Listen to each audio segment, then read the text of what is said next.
high. We need to do more to help those Australians that are unemployed.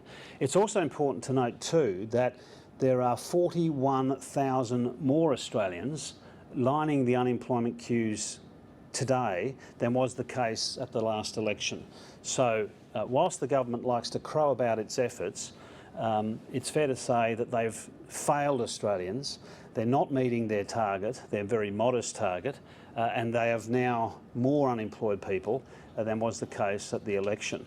And the other point I think it's important to make, given where the growth of employment is occurring, it's occurring primarily as a result of the significant fall in the Australian dollar. The exchange rate has meant that certain sectors of our labour market and our economy, namely some parts of manufacturing and tourism and some other parts, have benefited from that very significant decline. In other words, we have more people holidaying here and not going overseas because of the exchange rate. We have more people coming from overseas here. That's really improving the opportunities in tourist precincts around the country, and that's why you've seen a significant growth of employment in those sectors. But nothing, the government can't claim anything there because, of course, that's nothing to do with them.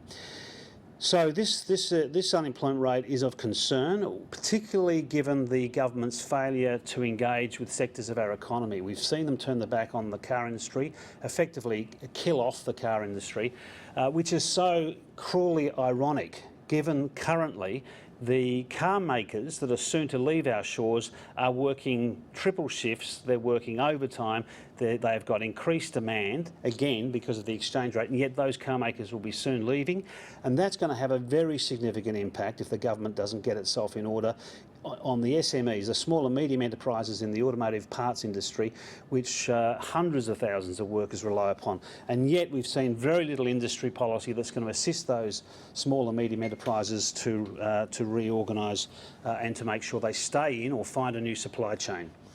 So there's some things for the government to consider entering this new year. As I say, a disappointing figure, and I think the other point to make, because I do come out monthly, because the ABS figures come out monthly and make comments on monthly figures, but look at some of the overall trends on unemployment. And the other issue I think is important to note is it's only under this government that we've had more than 1 million, in fact it hit 1 million in 2014, over 1 million Australians underemployed. That is, people looking for work can't find more work.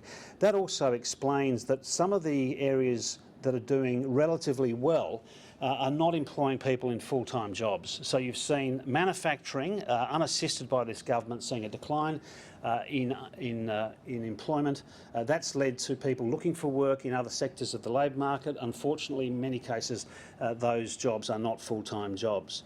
And so the underemployment, according to the ABS, is now 1,068,000 Australian workers, that are in the labour market but do not have enough hours, are looking for hours more hours to obviously pay for the essentials of life, look after their kids, their family, pay the mortgage, the rent, and the rest of those things.